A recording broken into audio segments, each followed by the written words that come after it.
Declaro abertos os trabalhos. Peço ao senhor secretário que proceda à leitura da ata da última sessão. Ata da 16ª sessão extraordinária, realizada em 12 de junho de 2013, presidente do senhor ministro Maurício Corrêa, ausente cadamente do senhor ministro Nelson Jobim, procurador-geral da República, doutor Geraldo Brindeiro, apregoado os seguintes processos: agravo regimental na reclamação, agravo regimental nos embargos divergentes no embargo de declaração do recurso extraordinário, conflito de competência, embargo de divergência e recurso extraordinário e inquérito. Não havendo oposição, considero aprovada a ata. Alguma coisa aí? Assim. Habeas corpus 83.0062, relatora ministra Ellen Grace, paciente Evilásio Cavalcante de Farias, petrante José Antônio Figueiredo de Almeida Silva e outros, ator Procuradoria-Geral da República. Concedo a palavra à eminente relatora.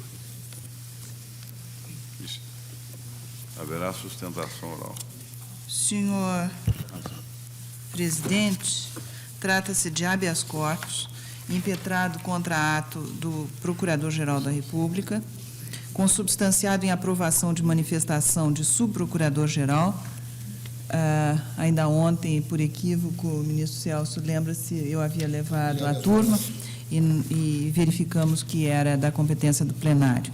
Então, apenas retomando para a ciência do ministro Celso, é habeas corpus, impetrado contra ato do Procurador-Geral da República, consubstanciado em aprovação de manifestação de subprocurador-geral pela ratificação de denúncia oferecida pelo Ministério Público do Estado de São Paulo contra o ora paciente, nos autos do inquérito 1622, de que é relator o ministro Carlos Veloso. A denúncia imputa ao paciente a prática do delito previsto no artigo 342, parágrafo 1º, combinado com 71 âmbitos do Código Penal. O impetrante alega a nulidade do processo, pois a propositura da ação penal contra o paciente, já deputado federal por promotor de justiça, e mais o seu recebimento por juiz de direito, constituem atos absolutamente nulos, por infringência a uma norma constitucional processual com a natureza de garantia que assegura ser o Supremo Tribunal Federal o juiz natural da causa. Fecho aspas. Afirma ainda que, aspas, não foi reconhecida até agora a nulidade absoluta desses atos, sendo, ao contrário, considerado o recebimento da denúncia, como se vê do despacho de folha 169 do eminente ministro relator, o eminente colega Carlos Veloso. No entanto, eu esclareço, como fiz ontem à turma, que este habeas corpus não aponta ato de Sua Excelência, o eminente ministro relator, como autoridade coatora. A impetração se insurge apenas e é dirigida apenas contra o senhor Procurador-Geral da República. Sustenta o impetrante inépcia da denúncia por ausência de elemento indispensável para caracterizar a tipicidade do delito, uma vez que não teria sido indicado de que forma o depoimento do paciente tenha influenciado o julgamento do processo.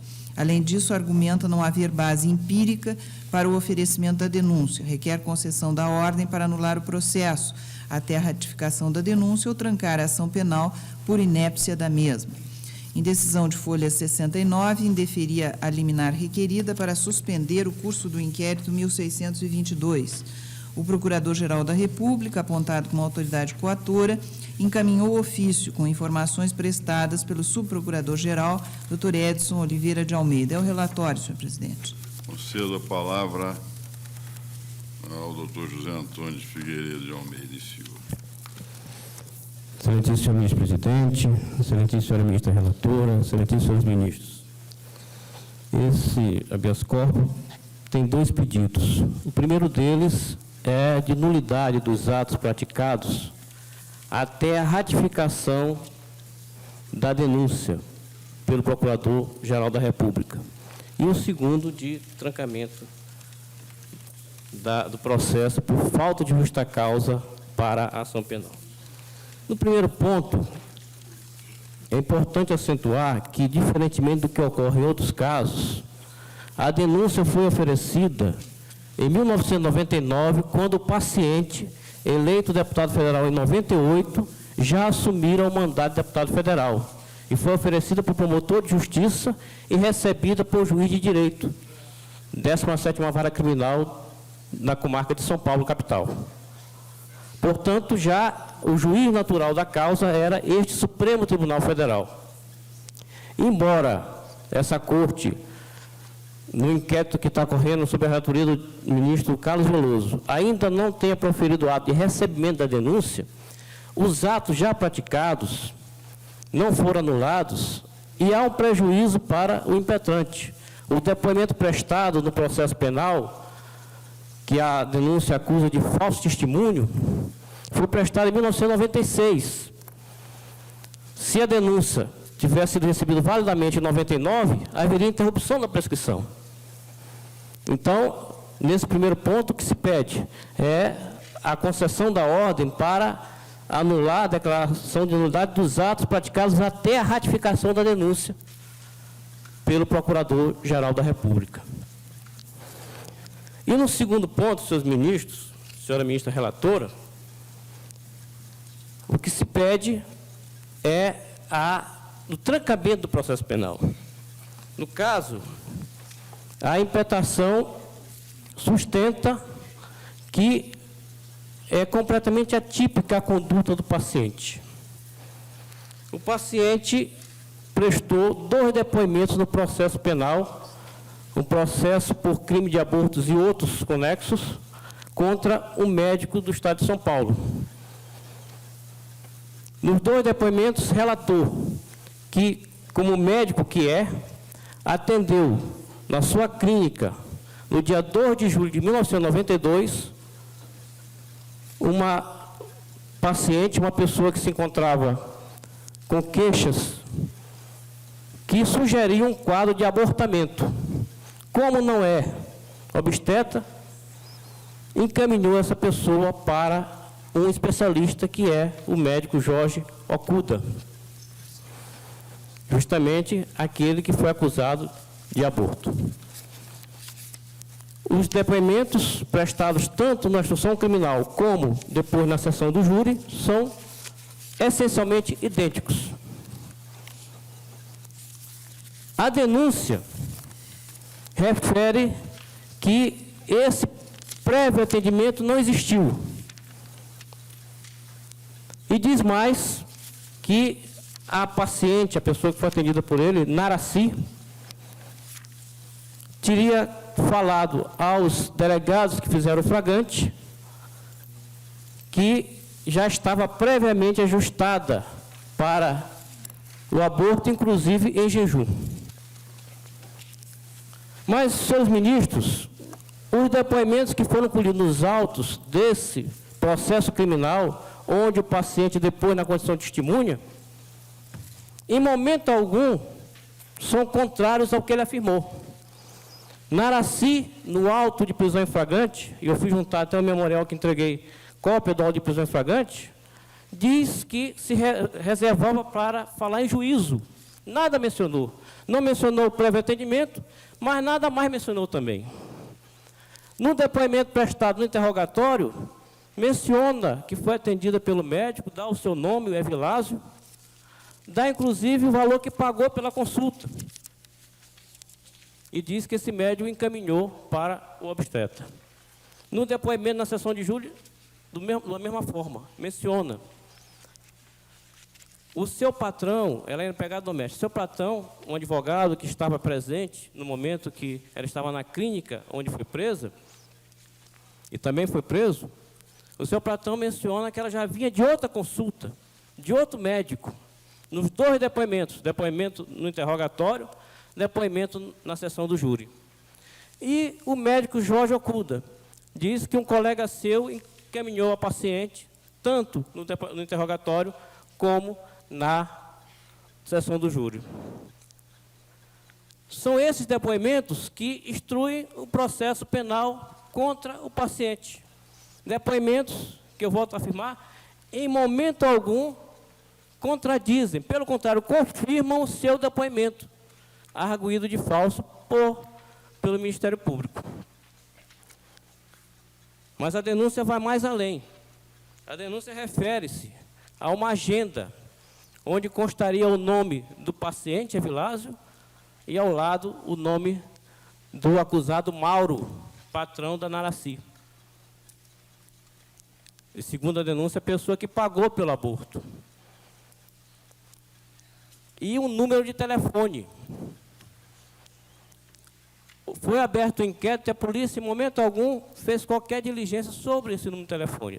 Na hora do oferecimento da denúncia, o promotor fez uma cota e pediu à empresa telefônica que informasse de quem eram esses telefones. E os telefones não são de ninguém vinculado com esse processo. Rubens Verde e José Luiz Teles. Foi de Rubens Verde um tempo, depois passou para José Luiz Teles. Não foram instalados no endereço de Mauro, nem do paciente, nem de ninguém do processo. Então, uma mera suposição de que o paciente estaria envolvido no ajuste para o aborto levou a denúncia para firmar a questão de falso testemunho. Mas não é só isso, senhores ministros.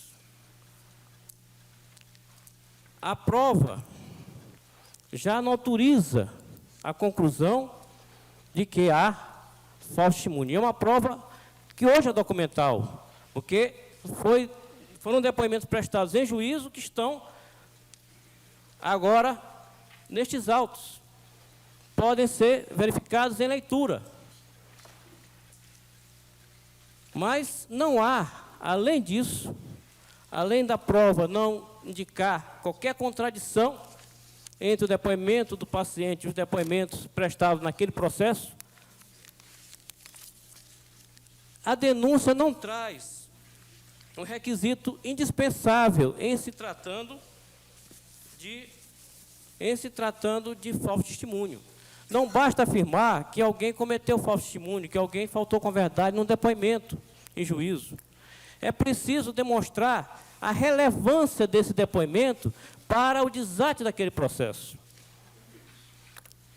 E isso não há. Nenhuma linha na denúncia indica que relevância teria esse depoimento do paciente para aquele processo, que inclusive foi condenado, aqueles réus foram condenados pelo crime de aborto. E, a respeito disso, há um precedente desta corte, da primeira turma, relatou o eminente ministro Sepúlveda Pertence, em que Sua Excelência diz na ementa: denúncia inepta, imputação abstrata de falso testemunho. Não pode a denúncia resumir-se a asseverar ter sido o autor sujeito de ação típica, limitada a descrição desta ao seu próprio enunciado legal e abstrato. Em se cuidando de imputação de falso testemunho, a denúncia é de individualizar, pelo menos, a afirmação incriminada e a razão do seu desconcerto com a verdade do fato referido no depoimento do acusado. Não obstante se cuide de crime formal, a objetividade jurídica do tipo erigido no interesse da administração de justiça, como é de regra nos crimes de falso, reclama a potencialidade lesiva da declaração inverídica, isto é, e está em aspas, que possa influir no resultado do julgamento. E cita o ministro à fonte, Fragoso, Lição de Direito Penal 65, 4/1221. Disso resulta a necessidade de a denúncia não apenas descrever concretamente a falsidade do testemunho, mas explicar em que consistiria o seu relevo em face do objeto do processo em que é prestado. E o ministro, no seu voto, cita ainda precedentes de tribunais, Tribunal de Justiça de São Paulo, os dois Tribunais de Justiça de São Paulo, e cita, além da lição de Heleno Fragoso, a lição de Nelson Gria, no mesmo sentido. Então, senhores ministros, esta denúncia não traz, não houvesse contradição entre os depoimentos, o do paciente e os demais depoimentos produzidos, só isso não significaria haver falso testemunho. Mas, nesse caso, nem contradição há, senhores ministros. E, além de não haver contradição, não diz a denúncia, em momento algum, em que poderia esse depoimento influenciar o resultado do julgamento. E eu gostaria, só para concluir, senhor presidente, senhores ministros, de, tal como concluir a petição inicial, mencionar duas pequenas passagens de juristas que são também representantes do Ministério Público, Afrânio Silva Jardim e Torinho Filho. Afrânio Silva Jardim diz, no seu curso de Direito Penal, que a denúncia tem que trazer um suporte probatório mínimo. E Torinho Filho menciona, é preciso, para que o pedido da acusação consubstanciado na denúncia ou queixa seja final apreciado, que no limiar da ação veja o magistrado se o que se pede traz a nota da idoneidade. Essa denúncia, senhores ministros, não traz qualquer nota de idoneidade. É verdade que esta Corte, de acordo com o artigo 6º da Lei de Recursos, da Lei 8.038, irá se pronunciar sobre o recebimento ou não dessa denúncia. Mas os autos aqui trazem todos os elementos que estão naquele processo, no inquérito. Aqui reproduzidos integralmente e autenticada a reprodução por esta Corte. A questão pode e deve, data vênia, ser examinada neste momento, para que este tribunal, prestigiando a garantia constitucional do habeas corpus, conceda a ordem para trancar a ação penal e, nesse caso, julgando prejudicado o primeiro pedido. Obrigado. Concedo a palavra ao eminente vice-procurador-geral da República, doutor Haroldo. Excelentíssimo senhor ministro-presidente, excelentíssimo senhor ministro, excelentíssima senhora ministra, eminente advogado, senhoras e senhores, pelo que eu ouvi da tribuna, na brilhante sustentação do eminente advogado, ele se queixa de que a denúncia fora oferecida por promotor de justiça de São Paulo contra cidadão, ora paciente, que já era deputado federal. As informações precisas do procurador-geral esclarecem reconhecem que o Ministério Público Estadual, lá de São Paulo, sem atentar para o fato de que o paciente assumir o mandato de deputado federal, ofereceu denúncia contra ele. Todavia, o juiz corrigiu o equívoco e mandou os autos para o Supremo Tribunal Federal. E aqui, o eminente Procurador-Geral da República, junto com o subprocurador-geral, doutor Edson, reconhecendo que a denúncia estava em termos que tinha base na prova dos autos, ratificou essa denúncia. Ratificou a denúncia, o que é perfeitamente possível, segundo pacífica jurisprudência do Supremo Tribunal Federal. Está aqui no Damásio. De acordo com o Supremo Tribunal Federal, tanto a denúncia quanto o seu recebimento emanado de autoridade incompetente raciona matéria são ratificáveis no juiz competente. Então, a denúncia foi ratificada. Agora, eu admito que, no caso, e também não houve, digamos assim, a ratificação do recebimento da denúncia, no caso, não poderia haver, porque, em 1999, a denúncia para ser recebida contra deputado precisaria da licença da Câmara. Agora, não precisa mais. Então, se houve o recebimento pelo magistrado, aquele recebimento não é válido. E a eminente ministra Helen Grace, relatora, no despacho que indeferiu a liminar, bem esclarece.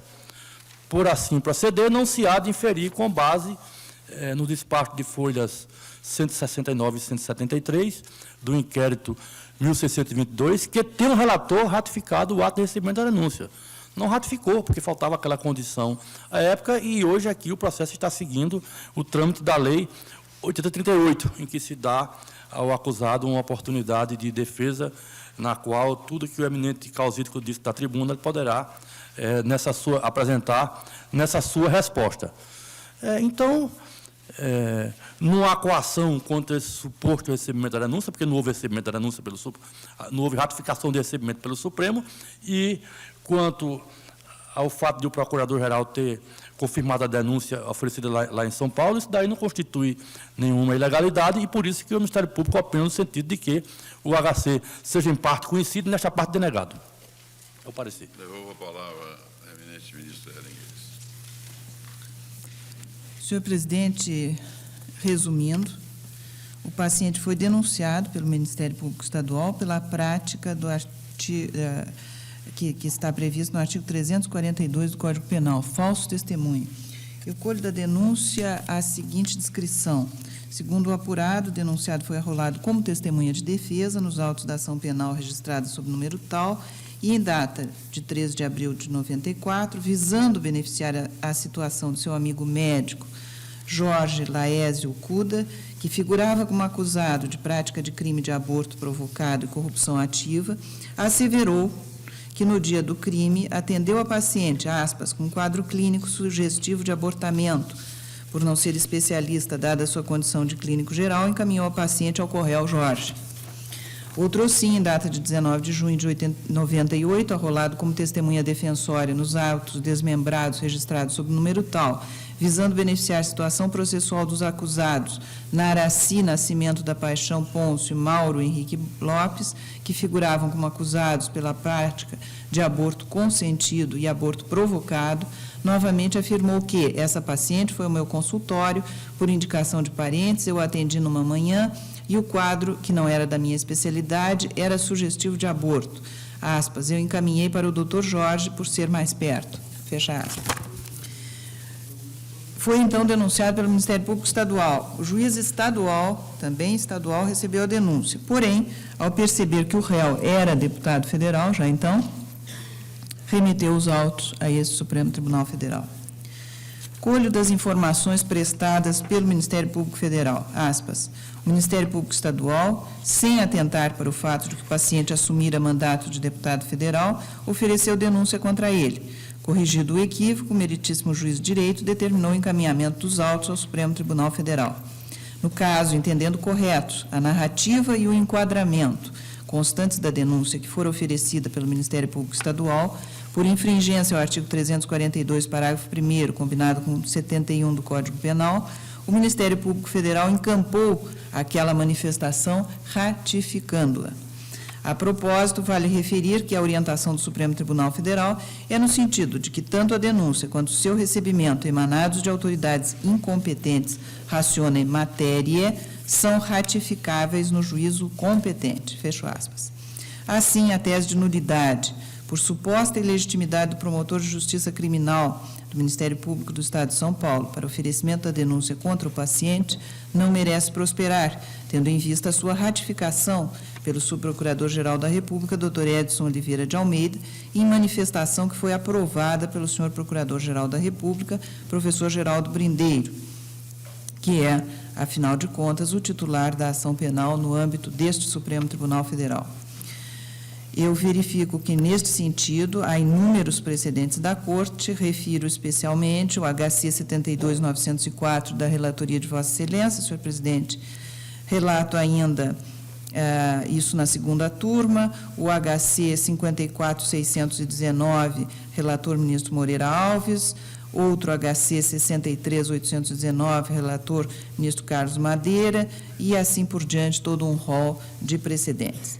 Além disso, é de se observar que, ao notificar o acusado, ora paciente, nos termos do artigo 4º da Lei 8.038, segue o relator do inquérito 1622, que é o eminente colega ministro Carlos Veloso, o regular procedimento previsto no referido diploma legal, de forma a propiciar ao acusado a possibilidade de apresentação de defesa preliminar antes da sessão em que este tribunal deliberará pelo recebimento ou pela rejeição da denúncia. Artigo 6º, caput, da Lei 8.038. Por assim proceder, ao contrário do que é alegado pelo impetrante, não há de se inferir, com base nos despachos de folhas tais e tais do inquérito 1622, tenha o relator ratificado o ato de recebimento da denúncia, uma vez que, se assim o fosse, teria determinado a sua reautuação como ação penal, o que efetivamente não ocorreu. De qualquer sorte, a questão remete a ato de competência do relator, que é juiz de instrução da causa, o qual não foi apontado como autoridade coatora no presente writ. Da mesma forma, as alegações formuladas a respeito da inépcia da denúncia, por demandarem exame de prova, que é suscetível de realização em sede de habeas corpus, inserem-se no âmbito da deliberação a ser realizada oportunamente por este tribunal no julgamento que está previsto no artigo 6º da Lei 8.038, que nos será trazido pelo colega eminente ministro Carlos Veloso, no inquérito 1622. Por essas razões, senhor presidente, é que eu indefiro a ordem. Ministro Gilmar Mendes. Acompanho, senhor presidente.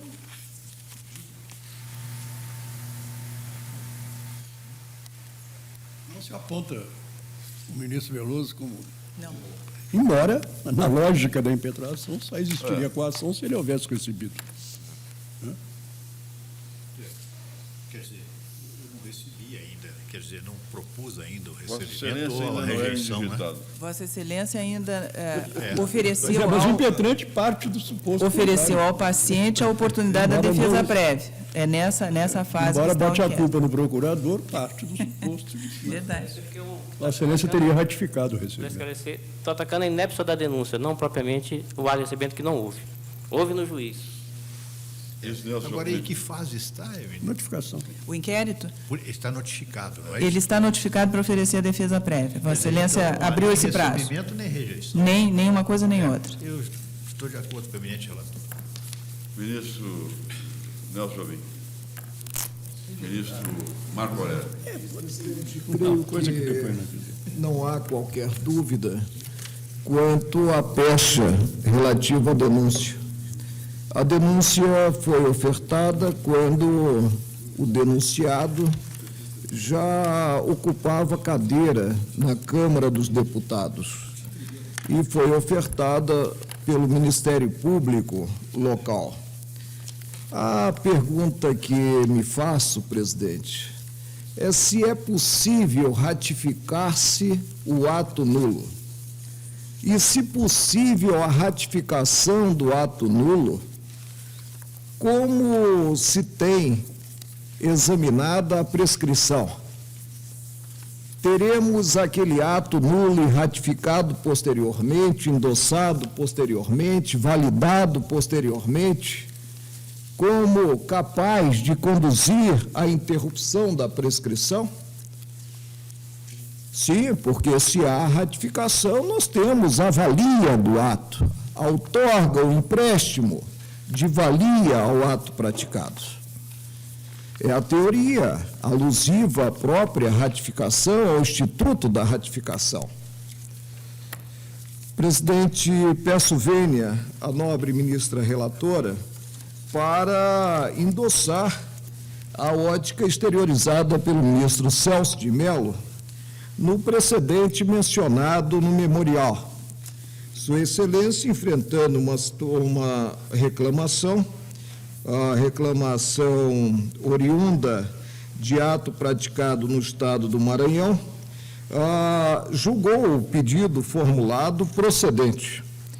E aí, com a percussiência, com cuidado, com a análise de sempre, cogitou não da ratificação da denúncia pelo Ministério Público Federal, que atua junto a esta Corte, mas sim cogitou de eventual oferecimento de denúncia. Para mim, presidente, quando se chega à conclusão de nulidade de um ato, esse ato, quanto ao arrazoado, ele deixa simplesmente de existir no mundo jurídico. E, no caso, deve o titular da ação penal, o real titular da ação penal, propor essa ação penal, examinando, e creio que na ratificação também examinou, né, os elementos coligidos e os elementos constantes do processo. A segunda parte, a segunda causa de pedir, que diz respeito ao trancamento da ação penal, a ausência de justa causa, ela exige o próprio processamento e, portanto, a fase probatória, incompatível com a apreciação de um habeas corpus. Muito embora, apreciando o habeas corpus, como em todo e qualquer julgamento, também se considere fato. Mas peço vênia para entender que não deve subsistir a ratificação sejam quais forem as consequências dela, a menos que se despreze a ordem natural das coisas, o que é assentado até aqui quanto ao Instituto da Ratificação, promovida pelo Ministério Público. Ou seja, nós temos realmente aí um defeito, um vício de procedimento no que se caminhou, talvez a partir de um pragmatismo maior, talvez diante da sobrecarga de serviço, para a simples subscrição, vamos falar assim, do que versado na peça que se mostrou desde o início irrita, ou seja, a denúncia ofertada inicialmente. Ministro Celso Mello. Senhor presidente, o ora paciente médico era deputado federal quando sofreu denúncia oferecida pelo Ministério Público do Estado de São Paulo. Geralmente o paciente não é médico, Sim. ou o médico não é paciente. É verdade. Mas esse é o médico paciente. E nessa condição... É verdade. Mas nessa condição, senhor presidente, este paciente, que já detinha a titularidade de um mandato parlamentar federal, não apenas sofreu acusação penal deduzida em primeiro grau pelo representante do Ministério Público Estadual, como também a peça acusatória veio a ser recebida por autoridade judiciária, considerando viável a instauração da persecução penal por suposta prática do crime de falso testemunho em forma continuada. É certo que o eminente Procurador-Geral da República ratificou a peça acusatória. Mas, de outro lado, há o recebimento, há um ato decisório que tem consequências no plano do direito material, porque, a partir do recebimento da denúncia, dá-se a interrupção da prescrição penal.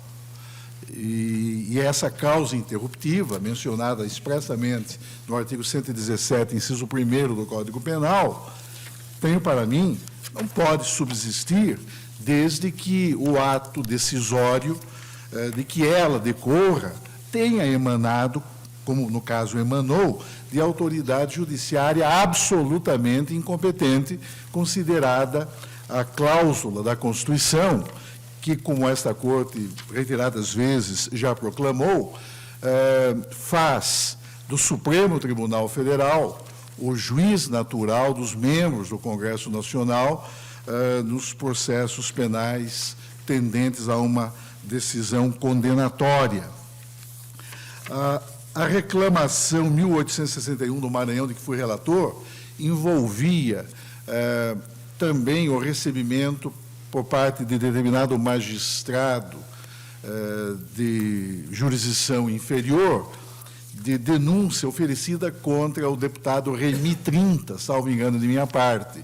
E como havia uma situação de conexão e também de continência de causas, outros 29 ou 30 réus, enfim, foram envolvidos nessa acusação penal. E o tribunal entendeu, e entendeu na linha de decisões anteriores desta Corte, de que aquilo que é nulo, como o é o ato de recebimento da denúncia por parte de autoridade judiciária absolutamente incompetente em face do que dispõe a Carta da República, que confere, em tal situação, a qualquer membro do Congresso Nacional a prerrogativa de foro perante o Supremo Tribunal Federal.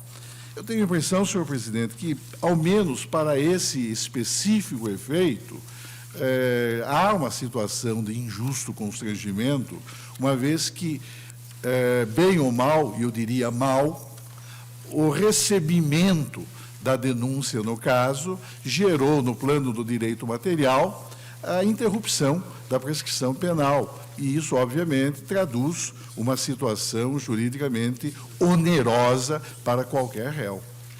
Com essas breves considerações, senhor presidente, eu peço vênia para, em parte, conceder a ordem de habeas corpus, em ordem a invalidar o recebimento da denúncia que emanou, a meu juízo, de magistrado absolutamente incompetente. Declarar, portanto, nulos os atos até a denúncia. Isto. É isso? Até o recebimento, Até inclusive. o recebimento da denúncia, aqui pelo Ministério Público. Não. Lá pelo Ministério Público. Houve oferecimento em primeiro grau e esse ato veio a ser ratificado inicial. pelo eminente procurador-geral. Mas na verdade... Qual o voto do ministro Marco Aurélio? Sim, mas o ministro Marco Aurélio, eu acho que invalida radicalmente desde o oferecimento da denúncia, inclusive. Denúncia própria denúncia. Julgo inépcia. Própria ratificação da denúncia, presidente. Hein? Eu tenho como imprópria a ratificação da denúncia. Entendo que uma coisa é se oferecer a denúncia e outra é se ratificar um ato nulo. O ministro Marco Aurélio concede de forma mais extensa. Eu me limito a conceder em parte a ordem de habeas corpus, em ordem a invalidar o ato decisório que importou no recebimento da denúncia. O ministro pertence. Presidente,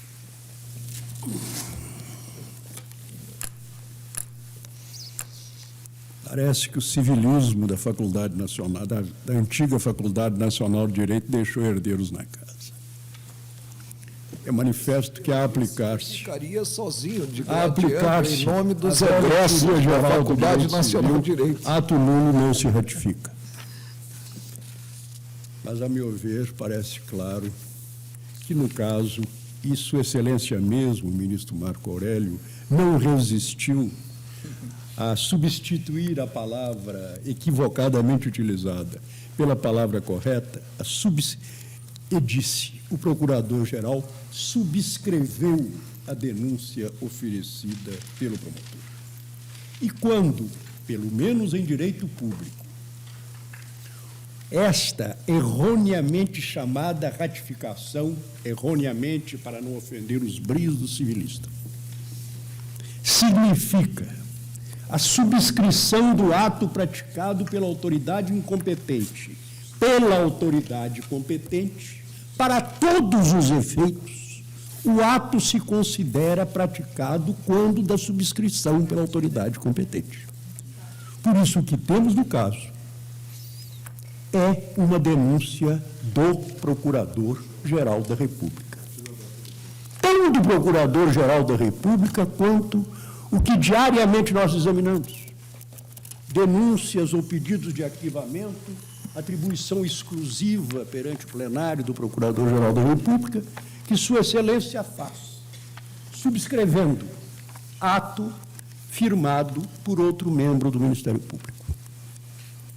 Apenas aqui havia essa questão de nulidade formal do primeiro ato e não de incompletude dele.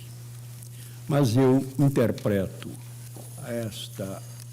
esta ratificação, entre aspas, em homenagem aos civilistas, como subscrição pela autoridade competente e, portanto, no que é pedido de habeas corpus, eu não tenho dúvida em acompanhar o voto da eminente ministra Ellen Grace. Inclinei-me de início a acompanhar o voto do ministro Celso de Mello. Mas, a meu ver, este recebimento da denúncia, embora sem o dizer, duas autoridades judiciárias já o declararam nulo. Primeiro, o próprio juiz de primeiro grau, quando remeteu o processo ao Supremo Tribunal. Em segundo lugar, o ministro Veloso, quando, recebendo a denúncia subscrita pelo Procurador-Geral, mandou notificar. Ora, de acordo com a doutrina estabelecida pelo Tribunal, a partir da QOX, de que fui relator, se o recebimento da denúncia é válido na instância ordinária de origem, não se notifica mais o acusado, cita-se o acusado para interrogatório. Por isso, quando o ministro Veloso manda notificar é que entendeu corretamente, como o ministro Celso de Mello, a nulidade radical do recebimento anterior da denúncia pelo juiz de primeiro grau. Portanto, não me custa nada declarar que a prescrição não foi interrompida, mas como eu não tenho ato judicial, aí seria só do ministro Veloso, né, que equivalesse a uma declaração de validade daquele recebimento, para tanto, eu não tenho necessidade de conceder a ordem. Por isso, acompanho a eminente relatora. Proclamo o resultado. O tribunal, por decisão majoritária, indeferiu o habeas corpus, vencido o ministro 571. Marco Aurélio, que Note a o taquigrafia, conhecia, por favor, aqui, a questão e do inquérito. concedia a ordem para declarar nulos os atos até a ratificação efetuada pelo Ministério Público Federal. E com maior restrição do ministro Celso de Mello, em menor extensão, para melhor de usar a expressão daqui, o do ministro Celso de Mello, que apenas o deferia em parte, reconhecer a nulidade do ato de recebimento. de recebimento da denúncia.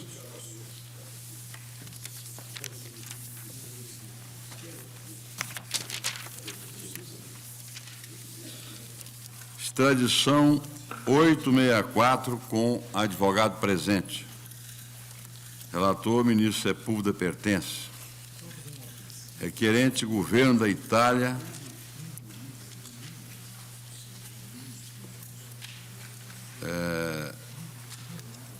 Relator, ministro Pertence, eu já disse. A quem passa a palavra? Senhor presidente, o governo da Itália requer a extradição do senhor nacional Alessandro Carbone, visando a fazer cumprir a pena unificada de 18 anos e 8 meses de reclusão, proveniente de 2 sentenças do Tribunal de Milão. A primeira, de 17 de janeiro de 91, condenou extraditando a 8 meses de detenção, por haver sido preso na posse de estupefacientes em, aspas, quantidade não excessiva, típica da provisão do chamado pequeno traficante de rua, donde o enquadramento do fato, na hipótese leve do artigo 71, parágrafo 5, da Lei 685 de 1975. Essa sentença transitou em julgado para o extraditando em 20 de fevereiro de 1992. A sentença mais recente é de 18 de novembro de 94. Transitou em julgado em 31 de 5 de 95 e, à revelia, condenou extraditando a 18 anos de reclusão pelo crime de quadrilha armada para o tráfico de drogas e por numerosos episódios concretos do comércio de drogas. Para julgar procedente a imputação de associação criminosa, a sentença, ao cabo de minudente análise da prova, assentou sobre todos os membros da estrutura dedicada ao tráfico de droga, prevalece Carbone, promotor e organizador, além de membro permanente do grupo. É ele que desempenha, incontrastável no tempo, a tarefa de interlocutor dos fornecedores da droga destinada à organização. É ele que organiza as modalidades de depósito da substância em casa de indivíduos sem precedentes penais, onde coloca à disposição também armas de notável potencialidade lesiva. É ele que constantemente superintende as operações de confecção de droga nos lugares de esconderijo e dirige a sua venda. Estou lendo o substancial. É ele que instaura os laços e organiza os transportes de cocaína e heroína, constantemente efetuadas para Milão Marítima. É ele que, como já foi dito, procura e coopta cada vez os novos filiados, decidindo o seu papel e tratamento econômico. É ele, em definitiva, que, coordenando atividades dos diversos associados dos outros indivíduos que gravitavam em torno da organização, assegura a funcionalidade da estrutura.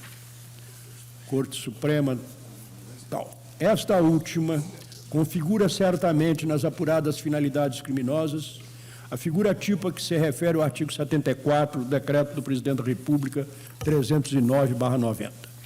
para a configurabilidade da quadrilha criminosa destinada ao tráfico de substâncias estupefacientes é suficiente, embora na falta de um pacto expresso entre os associados, que estes se tenham induzido a operar, mesmo na falta de um acordo, na consciência de que as atividades próprias e de outrem recebem auxílio mútuo e que juntas contribuem para atuar um programa criminoso voltado para a realização de uma série indeterminada de delitos, aos quais se refere o artigo 73 do decreto tal, conforme Corte Suprema acórdão tal. Nos fatos foi verificado, pelo menos para o núcleo de indivíduos julgados envolvidos neste alvo processual, um envolvimento constante e temporariamente indeterminado para permitir a Carbone tornar mais eficientes e ampla a rede do mercado gerenciada pelo mesmo por intermédio de outros subordinados, com os quais cada participante operava cada vez em ligação consciente, se não pré-ordenadamente, a fim de consecução do único ilícito lucro relacionado ao comércio de droga. Esse projeto teve nos fatos atuação concreta e prolongada. A organização utilizada para esta meta estava longe de ser rudimentar, dispunha de homens investidos nos vários níveis de papéis precisos, do coordenador da venda nas diversas praças, ao sujeito investido de responsabilidade de cada praça, até ao delago, em grau inferior, ao contato com os toxicômanos, com o papel de pusher, traficante de droga, e ainda ao sujeito encarregado da custódia de estupefacientes ou a ligação periódica com a mais distante praça de Milão Marítima. A mesma organização dispunha de bases logísticas destinadas à custódia de estupefacientes e de armas, à disposição pelo menos de Kovacic, etc., de meios de transporte, entre outros os carros usados por Carbone para os frequentes contatos com fornecedores e clientes, o Renault constantemente utilizado por Di Gaetano, etc., de telefonemas celulares registrados em nome de terceiros complacentes, constantemente utilizados para tornar mais velozes e desenvoltos os encontros e as manobras relacionadas com a passagem da droga, conforme interceptação telefônica, etc. Na esteira destes dados, impõe-se a afirmação da responsabilidade penal de Carbone e Alessandro quanto ao delito que lhe foi imputado no item A, para o qual se ressata conclusivamente a subsistência apenas da agravante a que se refere o artigo 74, parágrafo 4º do Decreto do Presidente da República 309/90, considerado o averiguado conhecimento e acessibilidade da arma sob apreensão parte dos membros da organização. Ao invés, não consta provado o estado de toxicomania de Carbone e dos outros indivíduos compartícipes e, portanto, julga-se não provada a agravante a que se refere o parágrafo 3 do artigo citado. Também com extensa modificação, a sentença condenou extraditando pelas mais de 3 dezenas de acusações de fatos concretos de aquisição, posse ou alienação a terceiros de estupefacientes. A pena total de 18 anos resultou da soma assim explicitada na sentença. No que tange a qualificação da pena para os imputados, realizam-se as seguintes considerações. Quanto a Carbone e Alessandro, extraditando, o tribunal afirma preliminarmente a substância de idêntico desígnio criminoso em todas as imputações a ele atribuídas e também concede as circunstâncias atenuantes genéricas prevalecentes sobre a agravante a que se refere o artigo 74.4 do Decreto do Presidente, a fim de adequar a pena ao item concreto. Na esteira dos critérios do artigo 133 do Código Penal, considera-se justo irrogar a pena de 18 anos de reclusão assim determinada. Pena grave pelo mais grave delito do item A, a associação criminosa. 14 anos de reclusão, mediante concessão das atenuantes genéricas prevalecentes sobre a agravante imputada. Aumentada de 1 ano de reclusão pelo delito do item C, de 5 meses de reclusão pelos delitos dos itens D e E, de 3 meses de reclusão pelos delitos dos itens B e Z, de 4 meses de reclusão pelo delito do item U, de 1 mês de reclusão por cada um dos outros delitos imputados. Parecer do eminente Procurador-Geral da República, Geraldo Brindeiro, descreve com precisão os fatos do processo. De Sua Excelência, solicitada a prisão preventiva, foi determinada por Vossa Excelência.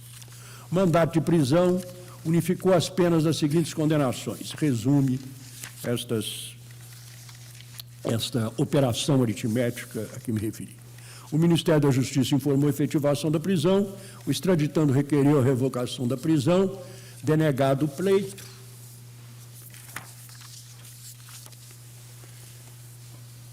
vem a motivação dessa denegação, já superada. No interrogatório, o extraditando negou o seu envolvimento nos fatos ilícitos constantes das condenações, argumentando que jamais se envolveu com o tráfico de drogas, tendo sido apenas usuário de cocaína e heroína, que está domiciliado no Brasil desde 93, tendo constituído sua própria locadora de veículos, que tem um filho brasileiro. Alegou ainda que, quando chegou ao país, não sabia da existência de processos contra ele em curso na Itália, tendo sido condenado à revelia, que deu entrada em processo de visto definitivo de permanência no Brasil. Em sua defesa, apresentada tempestivamente, o extraditando propugna pelo indeferimento do pedido, argumentando, em síntese, a extinção da punibilidade pela prescrição da pretensão punitiva nos 2 processos em que foi condenado. Alega ainda que existe divergência entre a legislação penal brasileira e italiana, pois na segunda ação penal foi condenado à revelia.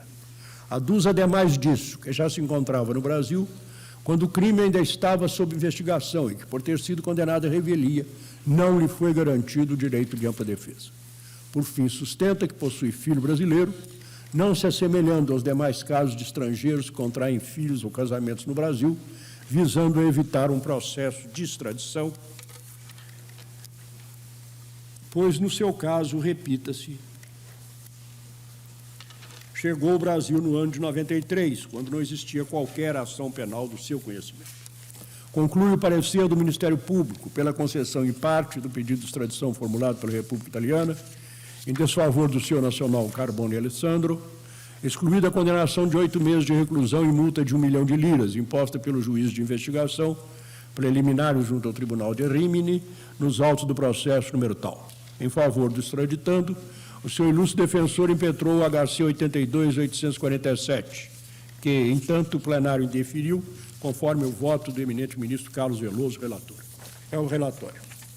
Cedo a palavra ao doutor Abdon Antônio Abade. Excelentíssimo senhor ministro relator, excelentíssimo senhor ministro presidente, senhores ministros integrantes desse egrégio colegiado,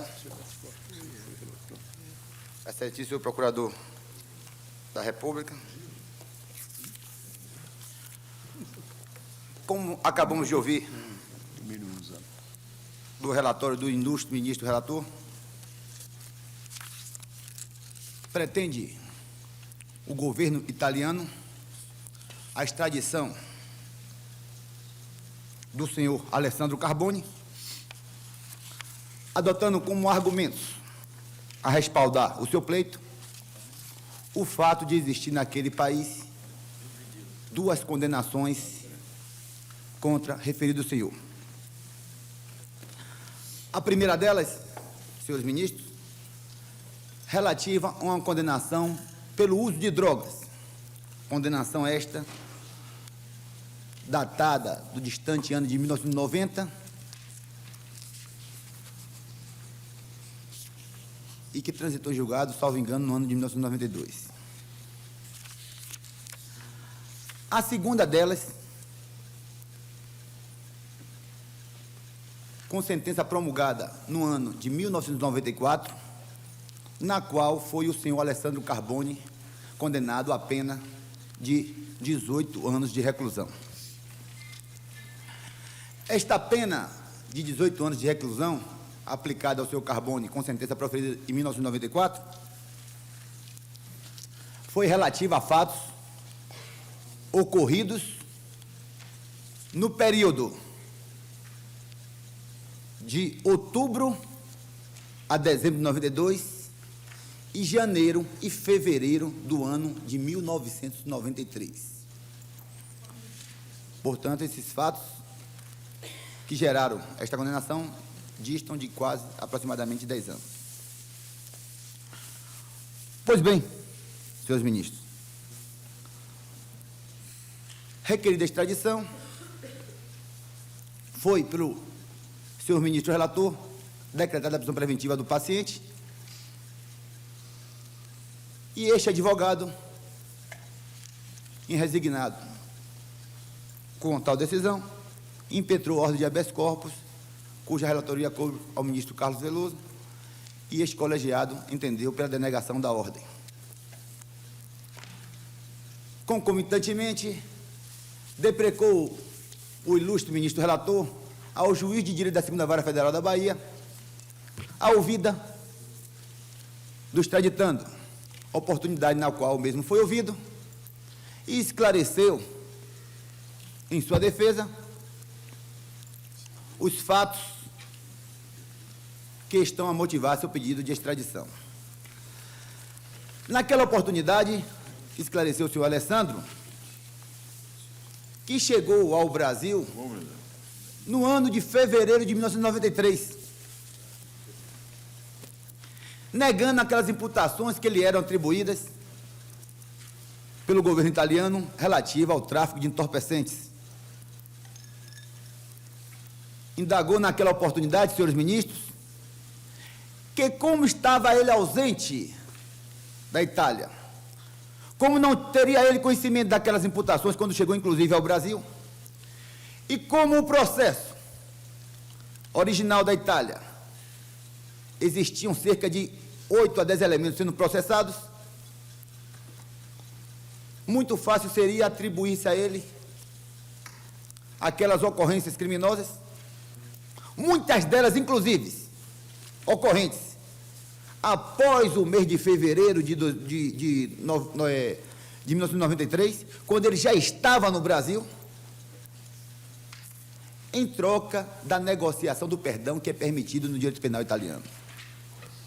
Tanto isto é verdade, que o jovem Alessandro Carboni, que contava naquela oportunidade com 22 anos de idade, foi condenado a pena de 18 anos de reclusão, enquanto que todos os demais corréus copartícipes foram condenados a penas que variaram de 3 meses a 8 meses de reclusão, à exceção do réu senhor Potito, que teve uma pena de 8 anos de reclusão. Procedido o interrogatório do paciente, com o retorno dos autos, foi dado vista ao Procurador da República, que emitiu parecer. Parecer este no qual, senhores ministros, posiciona-se o senhor Procurador pela concessão em parte do pedido de extradição, excluída a condenação de 8 meses de reclusão e multa de 1 milhão de liras.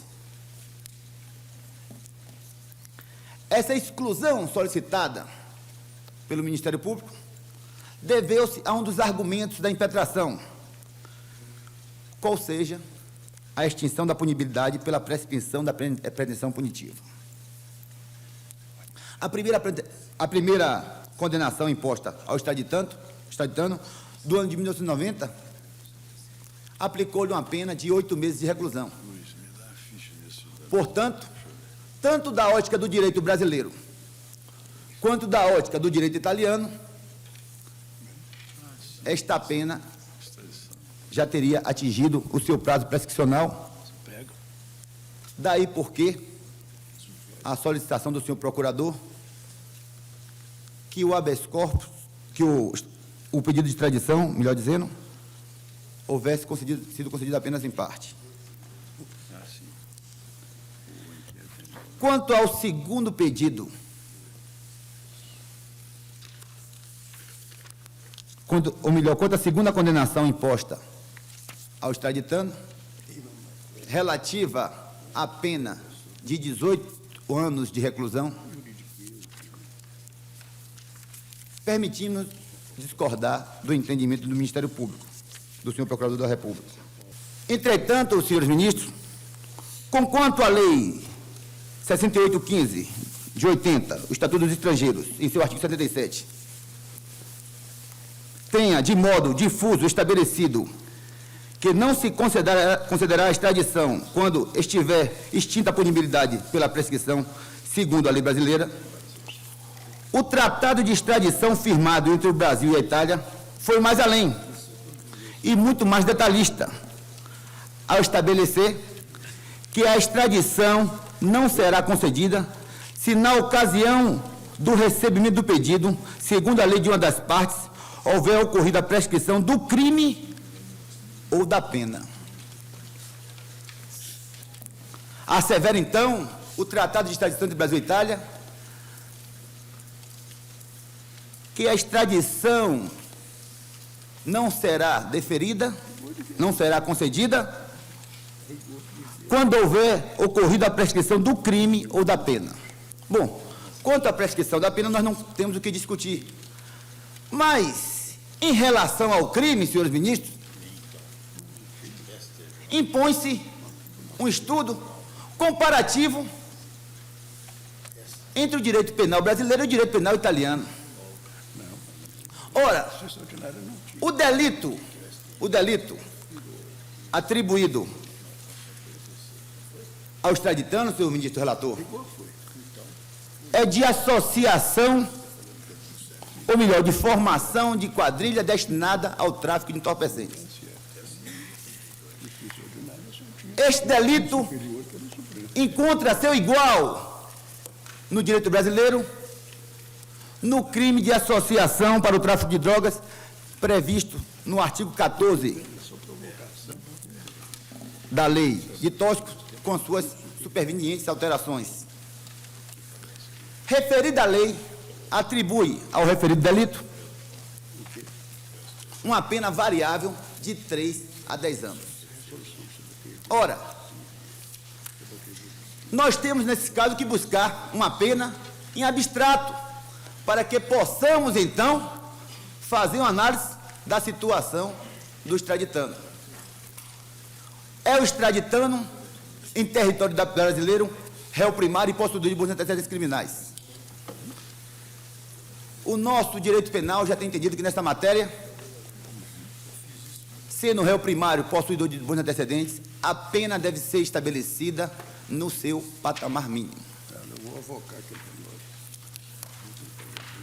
Na suposta hipótese de incidir algum caso, circunstância agravante, esta pena teria que ser fixada em 3 anos, e quando muito acrescer de 1 ano, que redundaria em 4 anos. Seria a aplicação da pena em abstrato, da pena do direito virtual, que já tem aplicação no direito brasileiro. E por esta ótica, considerando que da data da aprovação da sentença até o dia da efetiva prisão do paciente transcorreram mais de 8 anos, essa pena estaria prescrita, segundo disposto no artigo 109 do nosso diploma penal. Por esta razão, a esta primeira ótica, aguardamos confiante no indeferimento da extradição pleiteada pelo governo italiano. Como segunda fundamentação, gostaria inclusive de antecipar o terceiro argumento, está a questão da revelia. Semanas atrás tivemos a oportunidade de julgar um habeas corpus,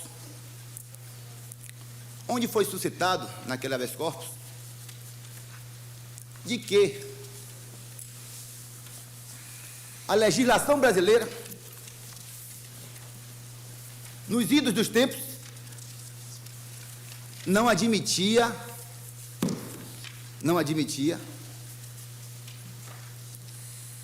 que fosse brasileiro ou estrangeiro condenado à revelia, que se procedesse extradição à revelia.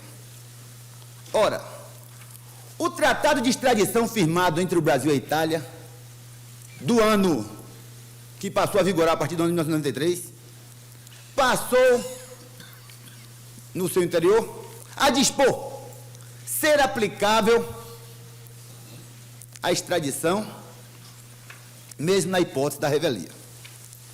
Ocorre, entretanto, senhores ministros, que o fato atribuído ao extraditano data do ano de 92 e início de 93, antes, portanto, do tratado entre Brasil e Itália. Naquela oportunidade, a Corte indeferiu a ordem ao argumento de existência de precedentes.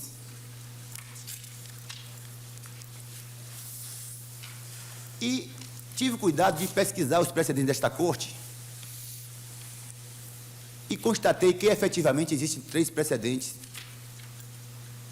desse Supremo Tribunal Federal que admitiu a extradição, a retroatividade, melhor dizendo, nesses processos extradicionais. Nesse oceano de julgados do Supremo Tribunal Federal, só conseguimos alcançar 3 precedentes. E naquela oportunidade, o senhor ministro Celso Mello, no seu voto, salientou que a Convenção de Viena inadmitia, estou concluindo, inadmitia a irretroatividade dos tratados. Diz a Convenção de Viena, a não ser que uma intenção diferente resulte do tratado ou salvo disposição em contrário, as disposições de um tratado não obrigam a parte em relação a um ato ou fato anterior a uma situação que deixou de existir antes da entrada em vigor do tratado em relação a essa parte. Contudo, senhores ministros, senhor ministro Celso Mello, posteriormente, senhor presidente, a esses precedentes, nós temos agora, no Congresso Nacional da Comissão Parlamentar Conjunta do Mercosul, um parecer da representação brasileira que retrata as noções básicas de direito internacional público, na qual retrata o seguinte: no século XX, surgem 2 fenômenos novos, o aparecimento das organizações internacionais e a codificação do direito dos tratados, transformando regras costumeiras em regras convencionais escritas, expressas elas mesmas no texto de um tratado. Essa codificação foi resultado dos trabalhos de 20 anos da Comissão de Direito Internacional das Nações Unidas, que levou à adoção, em 1969, da Convenção de Viena sobre os Tratados. Ela entrou em vigor internacional em 27 de janeiro de 1980.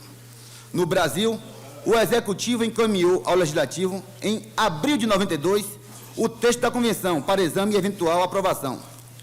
Embora o Brasil ainda não seja parte dela, suas normas são tidas como vigentes. Concedo a Vossa Excelência a encerrar o seu discurso, porque o seu prazo está esgotado. Por expressarem... Dou mais 1 minuto para concluir, se quiser. Pois não. Diante dessas considerações, Excelência, infelizmente faço a exiguidade de tempo, confiamos que este egrégio colegiado, por outras considerações que irá ser retardada pelo ilustre ministro relator, indefira o pedido tradicional. Esse mineiro não quer. Devolvo a palavra ao ministro relator. Senhor presidente, os crimes pelos quais condenado o extraditando são comuns e praticados em território italiano, o que afirma a competência internacional do Estado requerente para puni-los. A dupla tipicidade dos fatos é manifesta. A figura especial de associazione finalizzata al traffico illecito de sostanze stupefacenti ou psicotrope. Meu Deus. Artigo 74 da lei italiana. Corresponde no Brasil ao artigo 14 da lei 6368, de 76. E as do artigo 73 são assimiláveis às do tipo múltiplo alternativo do artigo 12 da lei de tóxicos brasileiros, e é patente que, lá como aqui, os fatos imputados ao extraditando subsumem às normas penais referidas. Não impedem a extradição que a sua defesa denomina de condições pessoais da extradição. Nem o fato de ter filho brasileiro sob sua guarda e dependência econômica, súmula 421, nem a circunstância de haver obtido visto permanente no Brasil. Não tem o alcance pretendido pela defesa ter sido a segunda condenação do extraditando proferida à revelia. Expresso a respeito o Tratado de Extradição celebrado pelo Brasil com a República Italiana. Artigo 5, direitos fundamentais. A extradição tampouco será concedida se pelo fato pelo qual for solicitada, a pessoa reclamada tiver sido ou vier a ser submetida a um procedimento que não assegure os direitos mínimos de defesa. A circunstância de que a condenação tenha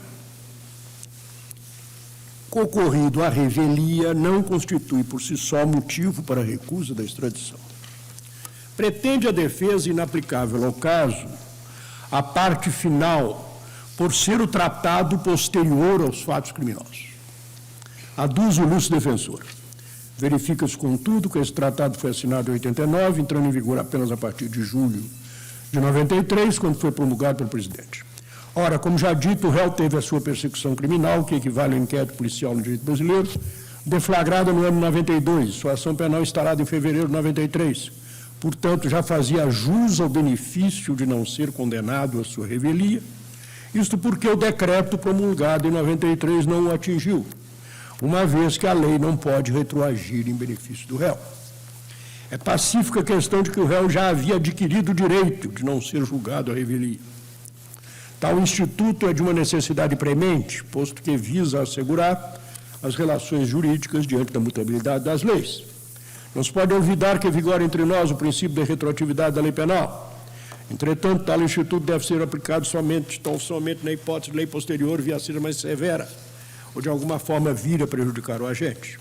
Ora, excelência, deve-se verificar que, no momento da prática do fato, vigia no Brasil o Decreto-Lei 394 de 88, que não admitia o processo de censuramento da ação penal à revelia do acusado e, por via de consequência, obstado está o deferimento do pedido extradicional.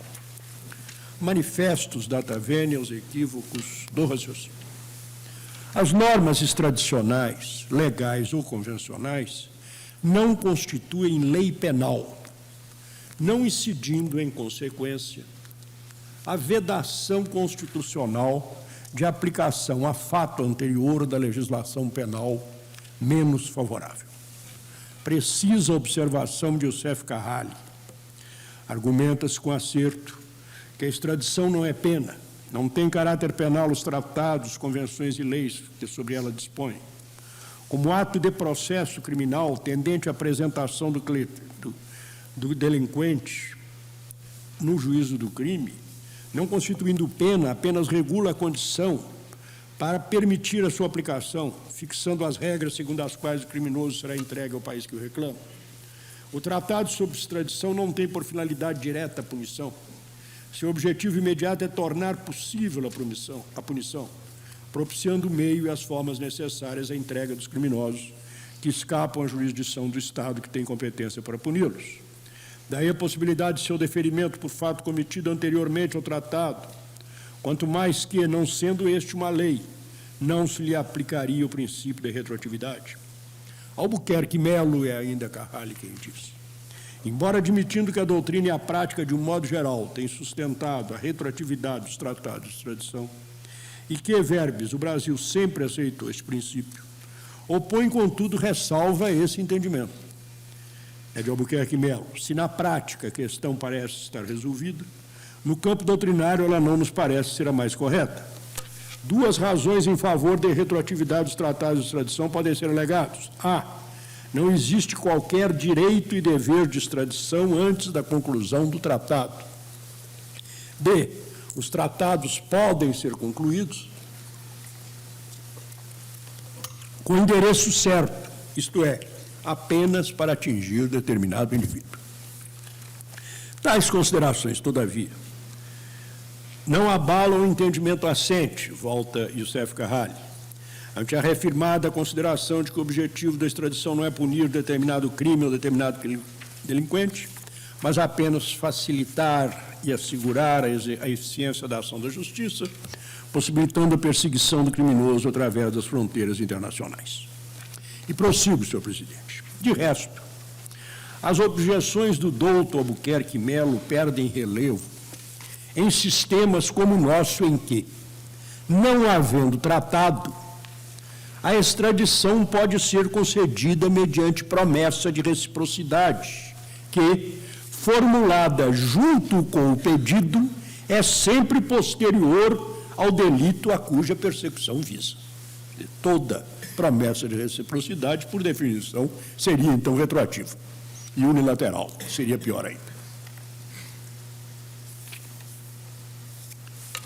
A jurisprudência do tribunal é assente a respeito, extradição 664, Correia, extradição 759, Moreira, e embargos de declaração Moreira, e vem de ser reafirmado no HC 82847, requerido em favor do extraditando.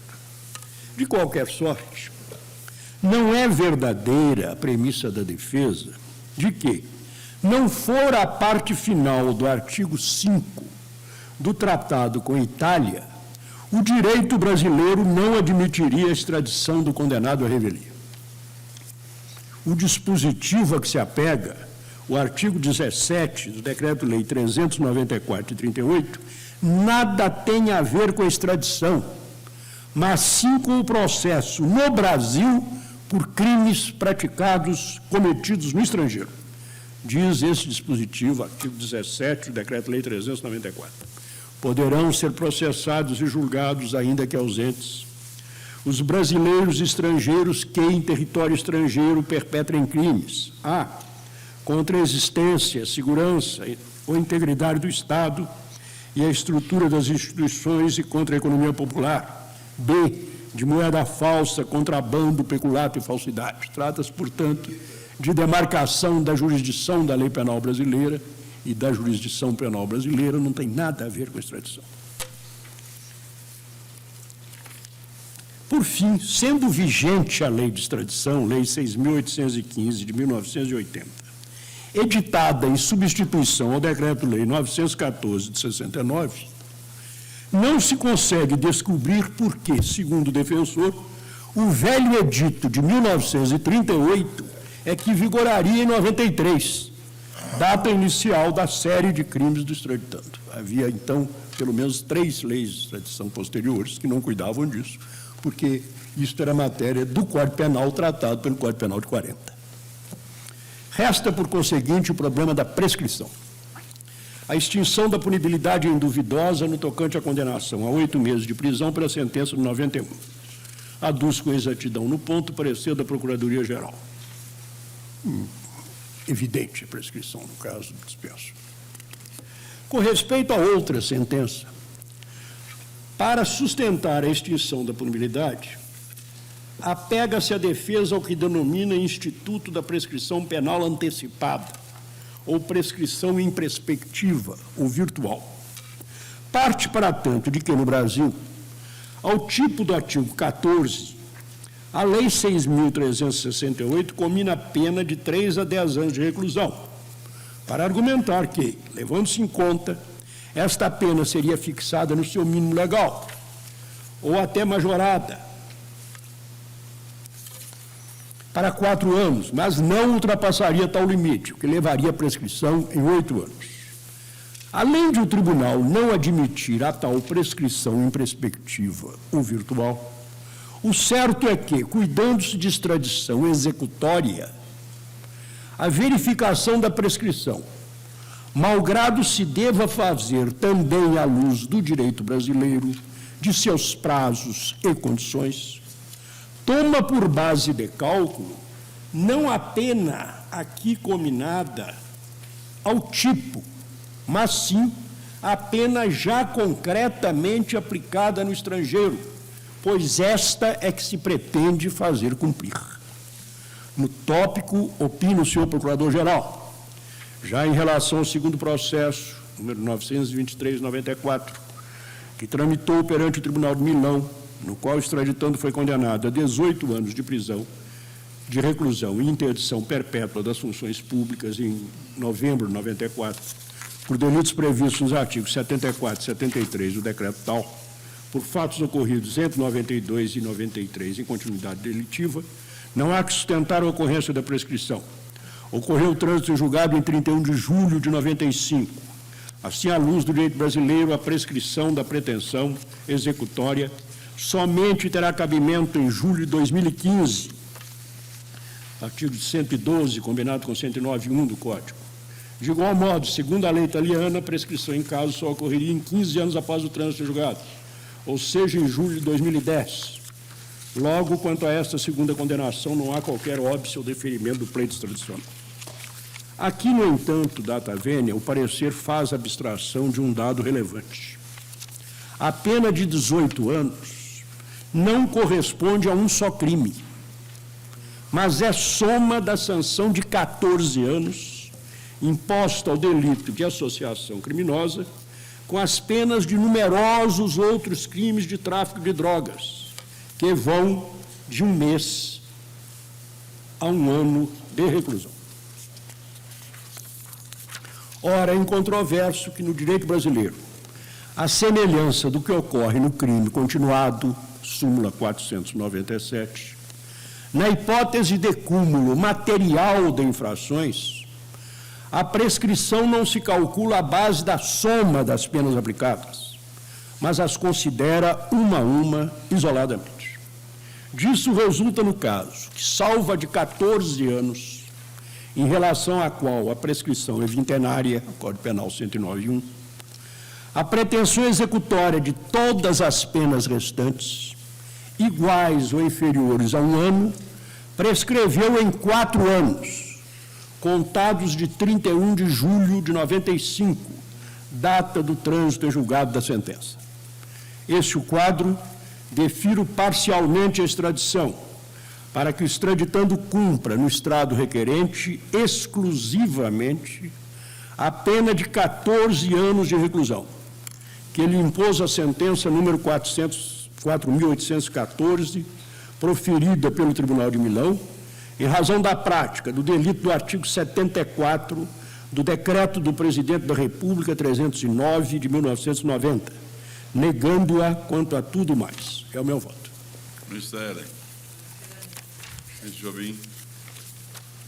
O ministro Marco Aurélio. Presidente, acompanho o relator no que Sua Excelência logrou demonstrar que a defesa quanto à revelia não se coaduna com a regência da matéria, tal como constante da nossa ordem jurídica. No caso, não se trata de crime, de processo em curso no Brasil, considerado crime praticado por brasileiro ou por estrangeiro, né, em outro país, nem tampouco dos delitos mencionados no preceito referido por Sua Excelência. Também o acompanho relativamente à prescrição. Nós estamos aqui diante de hipótese em que se busca, mediante a entrega do estrangeiro, o cumprimento de pena já constante de decisão transitada em julgado.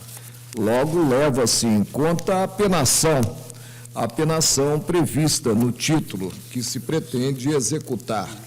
E, por último, nós temos que Sua Excelência examina o fator temporal quanto às penas impostas e restringe a entrega do extraditando para o cumprimento da pena de 14 anos que subsiste e cuja execução não foi fulminada pela prescrição. Portanto, acompanho Sua Excelência deferindo nos termos do voto proferido a extradição. Ministro Veloso. Ministro Celso de Mello. Senhor presidente, o tema pertinente à aplicação retroativa dos tratados de extradição foi magnificamente analisado no douto voto proferido pelo eminente ministro relator. Essa questão surge, no caso, em virtude da cláusula inscrita no artigo 5º, se não me engano, na linha A, do Tratado de Extradição Brasil-Itália, que admite, mesmo nas hipóteses de revelia, a possibilidade de efetivação da entrega extradicional.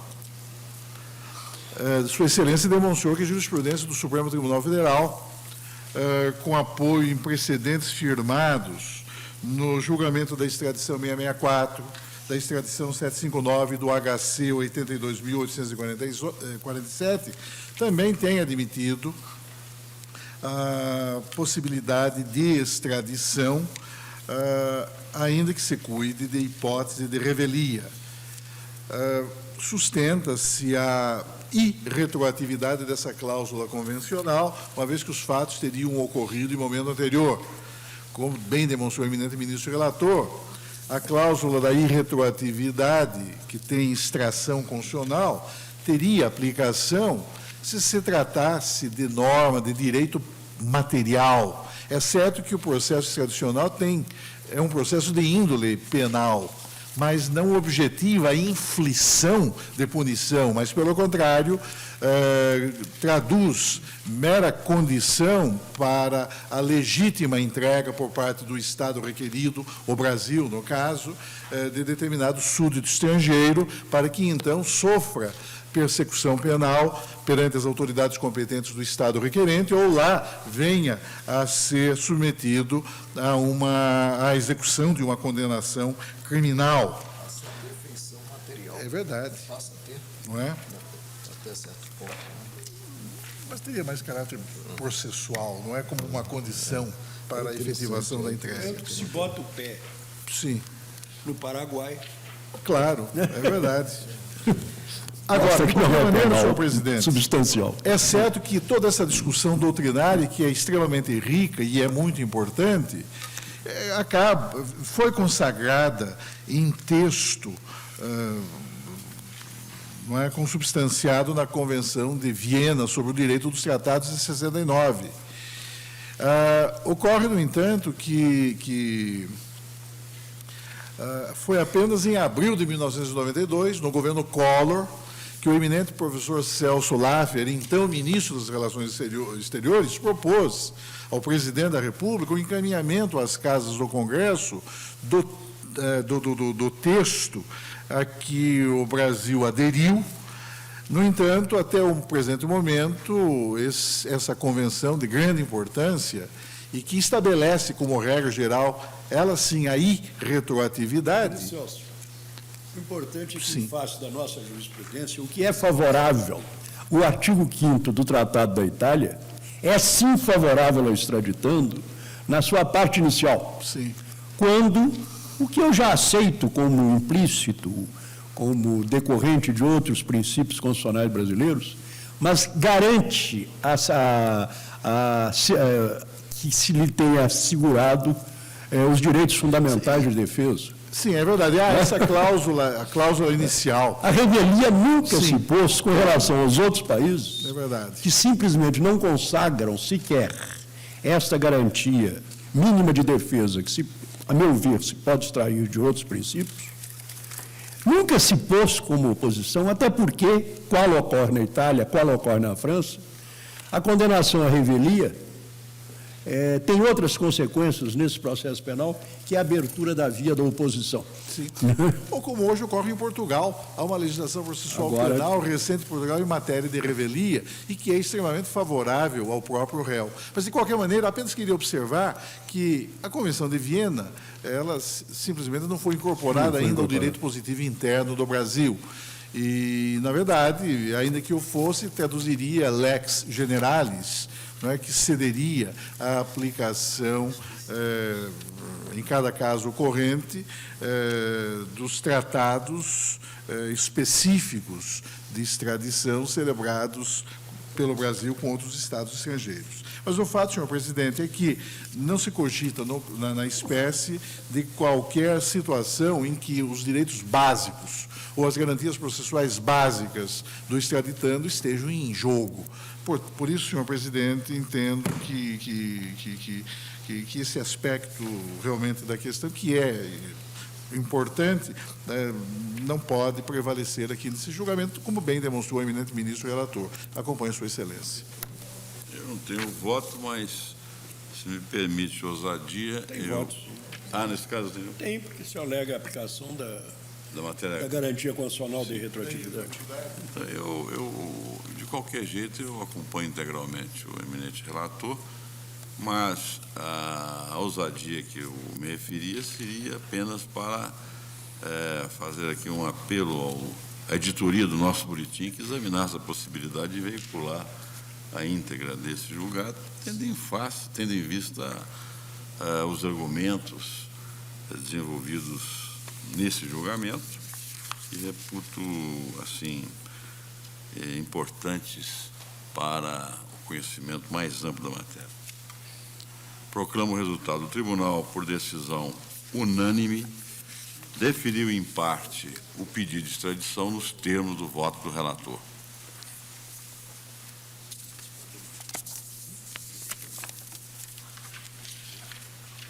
Habeas corpus 82.920.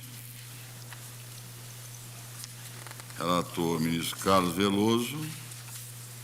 Paciente Hervé Bodon, o Hervé Guilherme Bodon,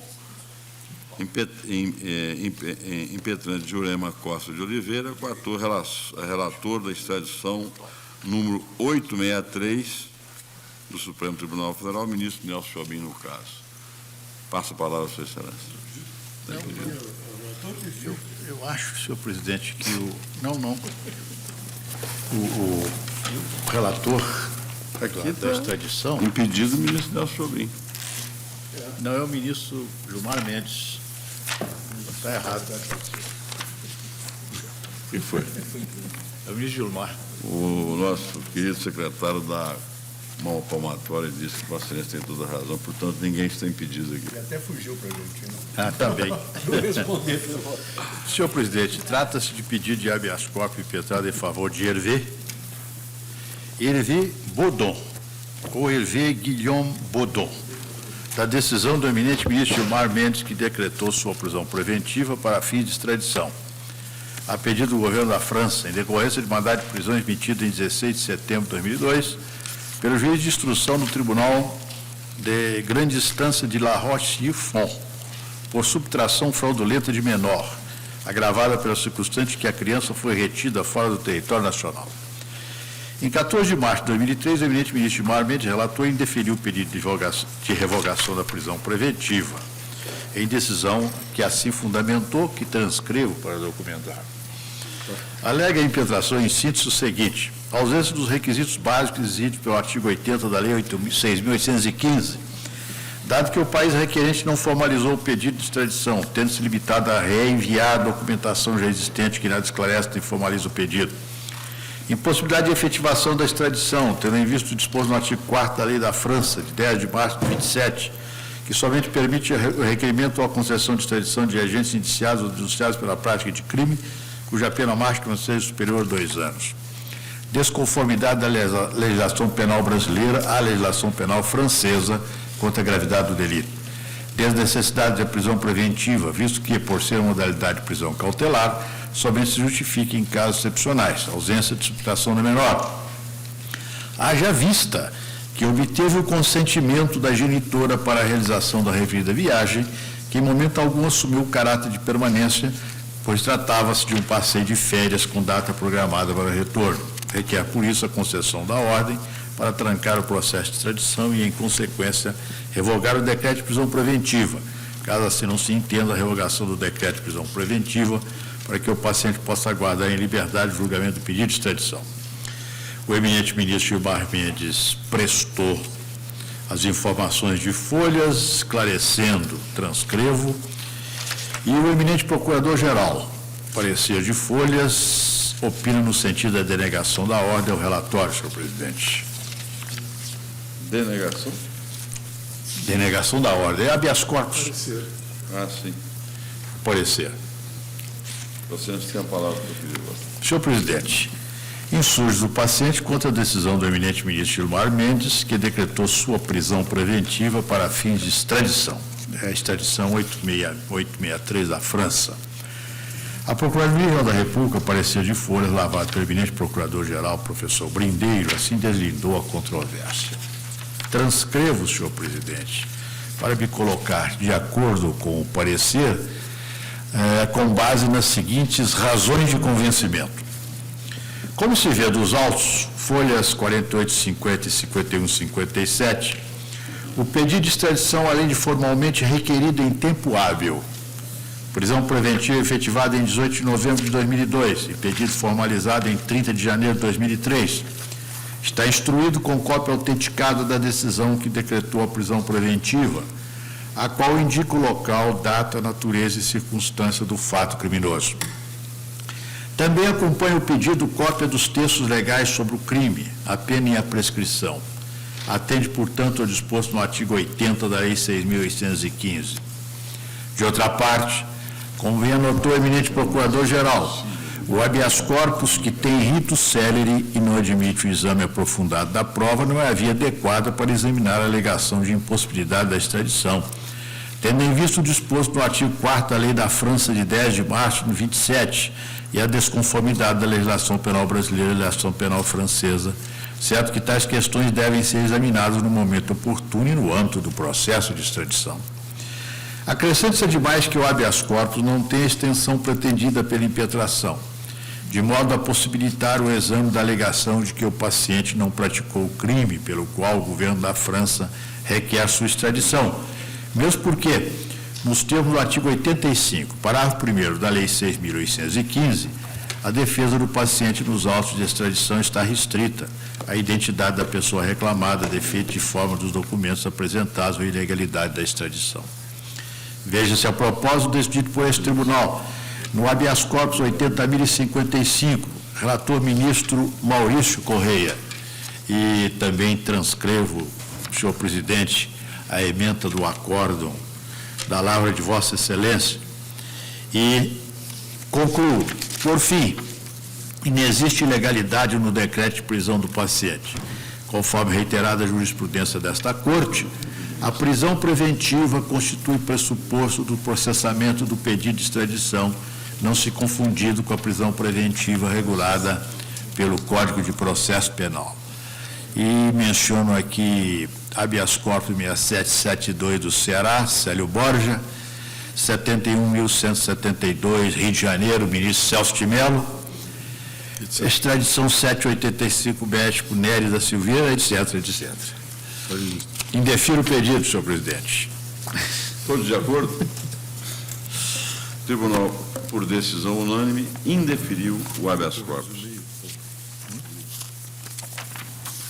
Deixa eu ver aqui com você. Ministra Ellen Grace, inquérito 652.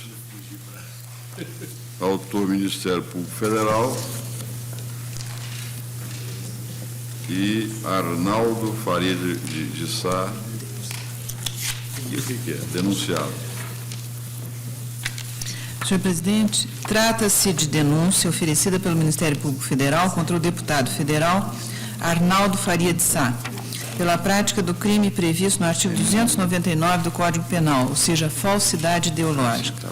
A denúncia, datada de 14/12/1992, assim narra os fatos. Não está prescrito. O Ministério Público Federal propôs ação civil pública em curso junto a processo número tal, junto à Vara Federal de São Paulo, contra o Instituto Nacional do Seguro Social, INSS, requerendo o reajuste dos proventos dos aposentados e pensionistas, segundo o percentual de 147,6%.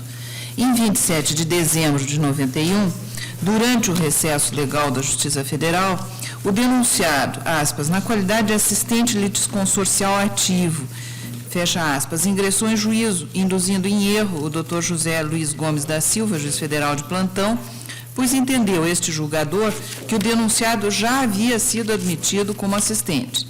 Oportuno dizer ainda que a ilustre procuradora da República, doutora Ana Lúcia Amaral, manteve contato telefônico com o deputado federal Arnaldo Faria de Sá aos 29 de dezembro de 91, onde ficou o denunciado avisado de que não poderia intervir na ação civil pública como assistente do Ministério Público, tendo em vista não ter sido admitido nesta posição pelo doutor Humberto Marques Filgueiras, juiz federal, esse o titular da Quinta Vara.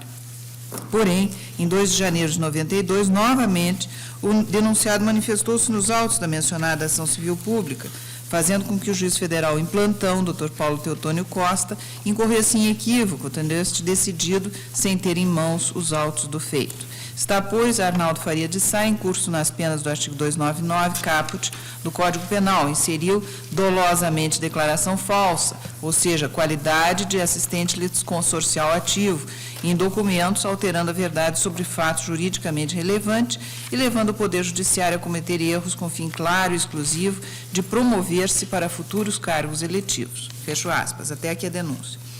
Em 22 de 12 de 92, o ministro Sepúlveda Pertença, então relator, solicitou licença à Câmara dos Deputados para prosseguimento. Em 8 de 4 de 99, o plenário da Câmara negou essa licença. Em face da publicação da Emenda Constitucional 35, em 21 de 12 de 2001, os autos me vieram conclusos. Notificado, o indiciado apresentou resposta, na qual afirma que assinou a referida petição, pois sendo época em que tanto a Justiça Federal como o Ministério Público Federal, autor da ação de conhecimento, estavam em recesso forense, não lhe restava outra alternativa para proteger a urgente necessidade dos aposentados que, albergados pela sentença de mérito, não conseguiam receber do Estado o que lhes era devido. Alega inépcia da denúncia, pois não teriam sido os fatos descritos de forma clara e satisfatória, impedindo o exercício da ampla defesa. Aduz ainda a ausência de dolo específico, tendo em vista que assinou a petição em caráter eminentemente político e total boa-fé, sem o conhecimento da decisão de indeferimento do seu pedido de assistência, pois esta não foi publicada, nem levada ao seu conhecimento. Procura afastar incidência do tipo penal em razão de não ter o ato processual praticado representado qualquer prejuízo ao erário, às partes ou ao Poder Judiciário. Pugna pela concessão dos benefícios do artigo 89 da Lei 9.099. Juntou certidão que indica arquivamento da representação oferecida na OAB São Paulo. O Ministério Público Federal, em parecer do eminente subprocurador Dr. Haroldo Ferraz da Nóbrega, aprovado pelo eminente procurador-geral, professor Geraldo Brindeiro, opina pela rejeição da denúncia e, se essa vier a ser recebida, pela suspensão do processo nos termos do artigo 89 da Lei 9.099, ao relatório. Licença, pode prosseguir, seu voto. Presidente, o artigo 299 do Código Penal prevê a pena de reclusão de 1 a 5 anos e multa para quem omitir em documento público ou particular declaração que dele devia constar, ou nele inserir ou fazer inserir, declaração falsa ou diversa da que devia ser escrita, com o fim de prejudicar direito, criar obrigação ou alterar a verdade sobre fato juridicamente relevante. O prazo prescricional é de 12 anos. A denúncia aponta que as petições nas quais teria se praticado a falsidade ideológica foram apresentadas em juízo em 27 de 12 de 91 e 2 de janeiro de 92. Observo que a prescrição ainda não ocorreu, tendo em vista que o seu fluxo ficou suspenso entre 22 de 12 de 92, data do pedido de licença à Câmara dos Deputados, e 21 de 12 de 2001, data da publicação da Emenda Constitucional 35. Colho dos autos que o indiciado, deputado federal e advogado previdenciário, cuja base eleitoral estaria diretamente associada à classe dos aposentados no Estado de São Paulo, requereu o ingresso no feito na condição de assistente em ação civil pública ajuizada pelo Ministério Público Federal, tendo a referida petição sido desentranhada, aspas, já que não se demonstrou o interesse dos peticionários neste feito, fecha aspas. Em petição apresentada em 27 de dezembro de 91, o indiciado, em razão de sentença que condenara o INSS a pagar os benefícios com reajuste de 147,06%, postulou, aspas, na qualidade de assistente litisconsorcial ativo, o pagamento de diferenças relativas aos benefícios previdenciários. Posteriormente, em janeiro do ano seguinte, apresentou nova petição manuscrita, em que, na condição ainda de assistente, concorda com a forma de pagamento proposta pelo INSS. Tenho por consistente, senhor presidente, a argumentação do denunciado, no sentido de não ter tido ciência da decisão que determinara o desentranhamento da petição em que pleiteava o ingresso na ação civil pública. Com efeito, no referido despacho, não há determinação de publicação. Além disso, não há nos autos qualquer documento que comprove a inequívoca ciência da referida decisão pelo denunciado. Teria, assim, o denunciado inserido por erro na sua petição a falsa informação de sua condição de litisconsorte, que ele havia requerido, mas não sabia que tinha sido indeferido. Ausente, portanto, o dolo, ou seja, a vontade do agente de praticar a conduta típica, que consiste em inserir declaração falsa sobre fato juridicamente relevante em documento particular. Não sendo o crime previsto no artigo 299 do Código Penal punível a título de culpa, a conduta é, portanto, atípica. Neste sentido, é o parecer do Ministério Público Federal, cujas razões adoto, e, por todo o exposto, rejeito a denúncia com fundamento no artigo 43, inciso 1º do Código de Processo Penal. Estão todos de acordo ou há alguma divergência? O Tribunal, por decisão unânime, rejeitou a denúncia. A perspicácia de Vossa Excelência está funcionando muito bem. Agravo regimental nos embargos divergentes, nos embargos declaratórios, na questão de ordem, no agravo de instrumento 379. 392, que relator agravante Luiz Carlos Serrato, agravado Ministério Público do Estado de São Paulo. Tem esse teor a decisão que proferiu os embargos de divergência opostos pelo agravante. Ementa, processual penal, questão de ordem, pedido de reconhecimento de ofício da prescrição da pretensão punitiva da pena em concreto, crime de responsabilidade de prefeito municipal ao qual foram cominadas as penas de multa e de inabilitação para o exercício de cargo ou função pública. Reconhecimento da prescrição da pretensão punitiva do réu em relação à pena de multa aplicada, que se tornou definitiva ante a inexistência de recurso da acusação. Hipótese, entretanto, em que o processo deve prosseguir em face da pena restritiva de direito, combinada que, por possuir natureza independente e autônoma em relação à pena de multa, prescreve a seu tempo, não sendo alcançada pela prescrição desta. Questão de ordem que se resolve na forma acima explicitada. Essa é a decisão da primeira turma.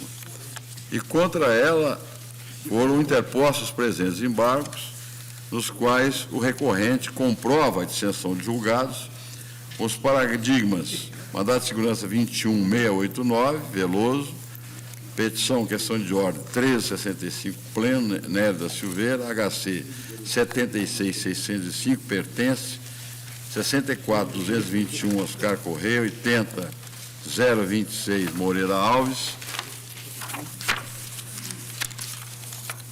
Primeira turma, órgãos dessa Corte, cuja composição majoritária atualmente se encontra alterada e, por isso, conforme jurisprudência do Supremo Tribunal Federal, servem à sua pretensão.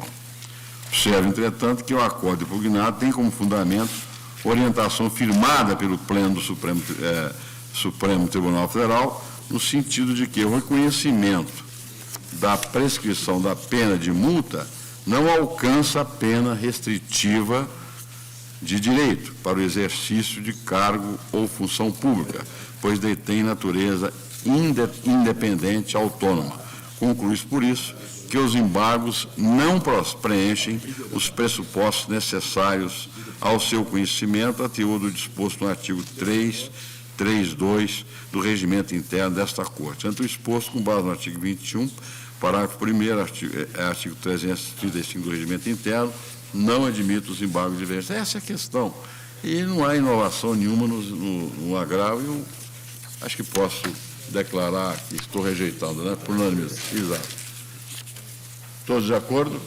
Por unanimidade, o tribunal negou o provimento ao agravo. Ainda tem mais um aqui, que é a ação civil originária 969, que eu sou relator.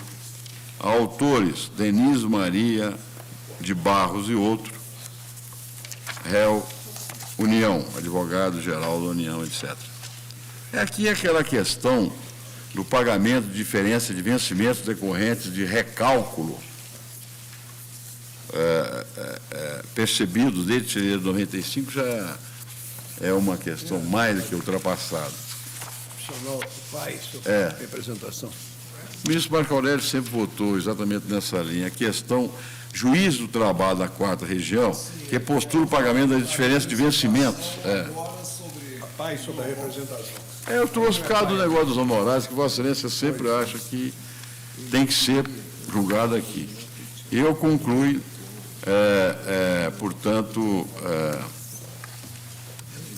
julgando improcedente a ação e condenando os autores a R$3.000 de honorários.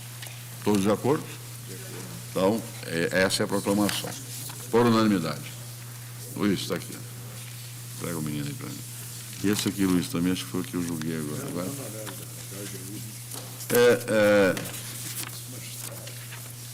Já são 16 horas e eu ainda tenho aqui um agravo da ministra Ellen E, em seguida, nós temos uma sessão administrativa com alguns itens. E eu sugeriria que nós, em seguida, cancelássemos a sessão e, em seguida, fôssemos para a sessão administrativa após o lanche. Na verdade, estão de acordo? Eu posso me retirar desse agravo, porque eu tenho um pequeno compromisso, voltarei. Desde que Vossa Excelência esteja na sessão administrativa, o habeas corpus está concedido. Então, vamos lá. Agravo regimental nos embargos divergentes, nos embargos declaratórios, no agravo regimental, no recurso extraordinário 238.712. Relatora, ministra Ellen Grace. Agravante, construtora Arão Sam, S.A. E agravado, União. Senhor presidente, a decisão agravada tem o seguinte teor: não cabem embargos de divergência contra acórdão proferido em agravo regimental, súmula STF 599. Nego-lhes, pois, seguimento. Aduz agravante em síntese que, a partir da edição da Lei 9.756, de 98, que autoriza o relator a decidir monocraticamente o recurso extraordinário, a aplicação da súmula 599 tem sido revista, inclusive pelo Superior Tribunal de Justiça, que vem admitindo embargos de divergência contra aresto proferido em agravo regimental, bem como contra a própria decisão do relator no recurso especial. Esse é o relatório. Meu voto, senhor presidente, é no seguinte sentido: para negar provimento ao agravo regimental. A jurisprudência desta Casa continua firme, no sentido de considerar em plena vigência a súmula 599, segundo a qual são incabíveis embargos de divergência de decisão de turma em agravo regimental, especialmente em face do artigo 546, inciso 2º do Código de Processo Civil, com a redação dada pela Lei 8.950 de 94. Cito, dentre os vários precedentes, o RE 199-096, relator ministro Sepúlveda Pertence, unânime neste plenário, e que ficou assim emendado: embargos de divergência, descabimento contra a decisão proferida em julgamento de agravo regimental, incidência da súmula 599, repetidamente reafirmada pelo plenário e hoje reforçada pela nova redação do artigo 546.2 do Código de Processo Civil. Louvável, senhor presidente, a dedicação da ilustre procuradora da agravante, que recentemente acrescentou o memorial que me levou a reexaminar os autos. Vossas Excelências devem ter recebido também.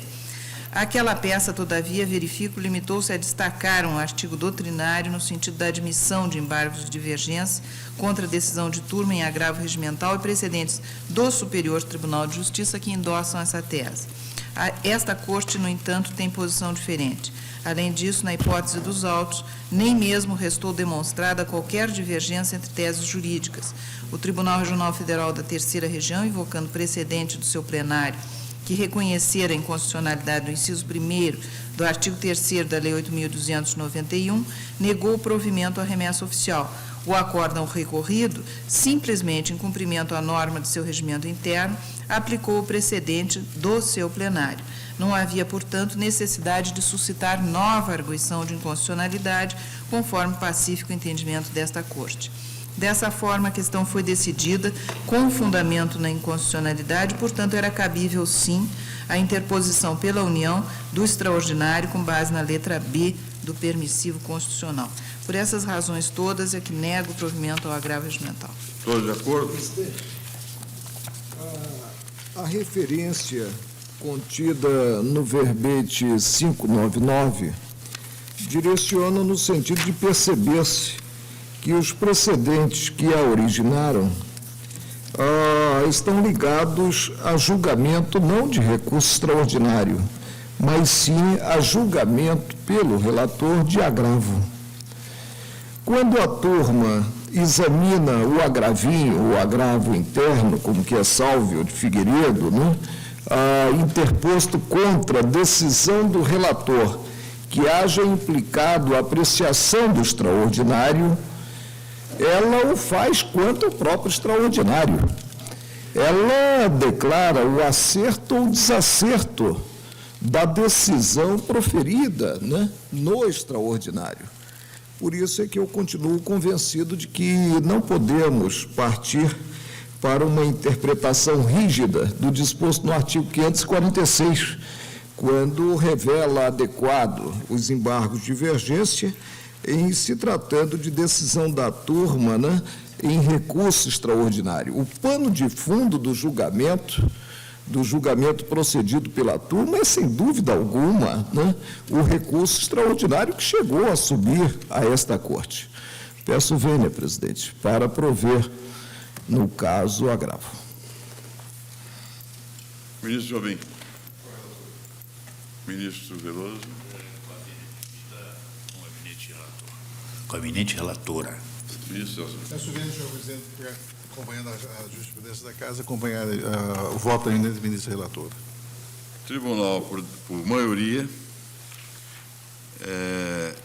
negou o provimento ao agravo, vencido o ministro Marco Aurélio, que lhe dava provimento. Nós temos aqui ainda mais uns embargos. Embargo declaratório na reclamação 1895 da ministra Ellen.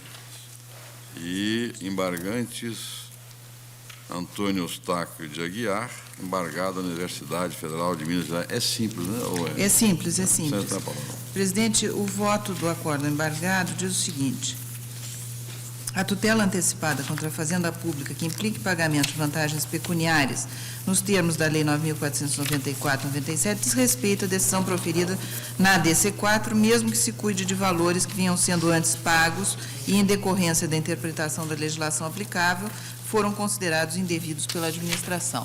Em suma, é isso. O embargante requer seja esclarecido se a inexistência de regular processo administrativo e amplo direito de defesa e contraditório constituem-se em pressuposto não essencial para que fosse prolatado o acórdão, e se em relação ao pedido de tutela antecipada, a previsão legal contemplada no parágrafo 3º do artigo 46 da Lei 8.112 está apta a gerar seus regulares efeitos. Requer que, se reconhecida a constitucionalidade da norma legal acima citada, sejam providos esses embargos com os efeitos modificativos a ele inerentes. É o relatório. O voto é o seguinte: o embargante não apontou no acórdão embargado qualquer obscuridade, contradição, omissão, ou seja, os requisitos necessários à propositura do recurso. O que pretende, a título de esclarecimento, é discutir matéria nova com propósito infringente. Eu, então, rejeito os embargos. Todos de acordo? O Tribunal, por decisão unânime, rejeitou os embargos. Retirada de pauta da reclamação 271, relator ministro-presidente e reclamantes Miguel Carlos Coimbra Rinaldi, reclamada Eugênio Oswaldo Grandinetti e reclamado presidente da República, Instituto Nacional de Colonização e Reforma Agrária. Também retirada de pauta da ação direta de inconstitucionalidade 2.833 do Espírito Santo, da relatoria da ministra Ellen Grace, requerente, governador do Estado do Espírito Santo, requerido governador do Estado do Espírito Santo e Assembleia Legislativa daquele mesmo Estado. Está encerrada a sessão e, em seguida, convocados os colegas para a sessão administrativa.